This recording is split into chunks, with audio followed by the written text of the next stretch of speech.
तिरंगे को सलामी देने का काम मेड इन इंडिया तोप ने किया।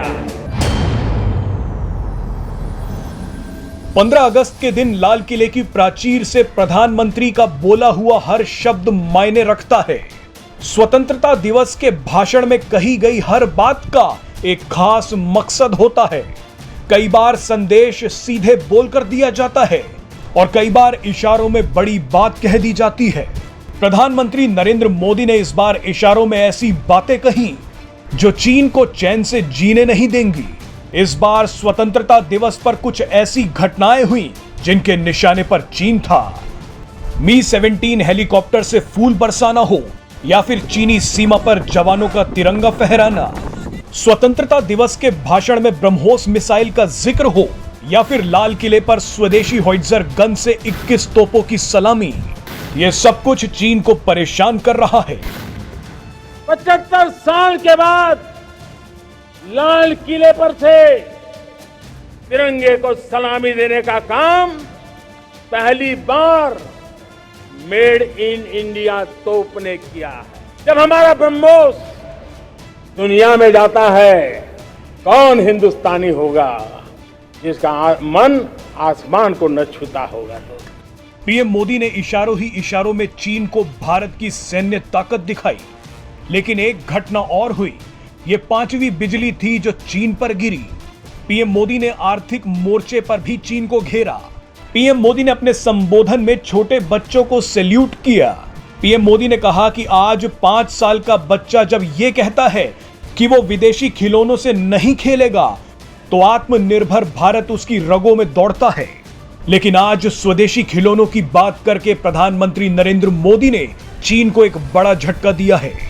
5-5, 7 साल के बच्चे घर में कह रहे हैं कि अब हम विदेशी खिलौने से नहीं खेलेंगे। इस वीडियो में आपको बताएंगे कि 15 अगस्त के दिन हुई ये 5 घटनाएं कैसे चीन को पूरी जिंदगी परेशान करती रहेंगी। स्वतंत्रता दिवस पर लाल किले से प्रधानमंत्री जो भाषण देते हैं उसमें खास तौर पर सुरक्षा और रणनीति को लेकर देश की सोच की झलक मिलती है। इस बार स्वतंत्रता दिवस पर लाल किले से प्रधानमंत्री ने अपने उद्बोधन में एक बार भी पाकिस्तान का नाम नहीं लिया, नाम तो चीन का भी नहीं लिया, लेकिन कई ऐसे संकेत थे जिससे ये साफ होता है कि भारत चीन से मुकाबले के लिए पूरी तौर पर तैयार है और ये दृढ़ता लाल किले से नजर भी आई। पहला संकेत था स्वदेशी तोप A-टैग्स का लाल किले से फायर करना और प्रधानमंत्री का अपने उद्बोधन में उस तोप का जिक्र करना।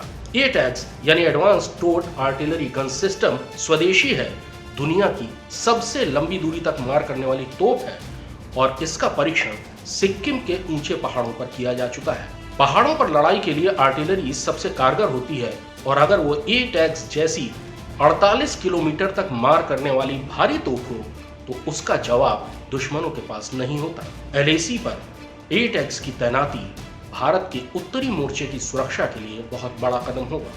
उसी तरह इस बार आजादी का अमृत महोत्सव मनाने के लिए देश में जगह जगह तिरंगा अभियान किया गया, लेकिन भारतीय सेना और भारत तिब्बत सीमा पुलिस ने लाइन ऑफ एक्चुअल कंट्रोल पर 18,000-20,000 फीट की ऊंचाई पर तिरंगा फहराकर ये बता दिया कि हिमालय के पहाड़ों पर सुरक्षा के लिए भारतीय सुरक्षा बल मुस्तैद है और लाइन ऑफ एक्चुअल कंट्रोल से किसी तरह की छेड़छाड़ बर्दाश्त नहीं की जाएगी। प्रधानमंत्री ने अपने भाषण में ब्रह्मोस का भी नाम लिया, जो भारत और रूस के सहयोग से निर्मित दुनिया की सबसे अच्छी क्रूज मिसाइलों में से एक है और ब्रह्मोस ने ही भारत को पहला बड़ा रक्षा सौदा दिलवाया है।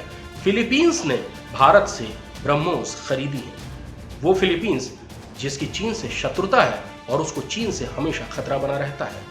यानी भारत न केवल अब अपनी सुरक्षा के लिए चैतन्य है, बल्कि वो उन देशों की भी मदद कर रहा है जो चीन से परेशान है। लाल किले से पुष्प वर्षा के लिए मी-17 हेलीकॉप्टर्स का इस्तेमाल किया गया। मी-17 हेलीकॉप्टर भारतीय वायुसेना का सबसे महत्वपूर्ण हेलीकॉप्टर है, जिसके जरिए लाइन ऑफ एक्चुअल कंट्रोल यानी हिमालय के ऊंचे इलाकों में तैनात सैनिकों को रसद सामग्री पहुंचाई जाती है।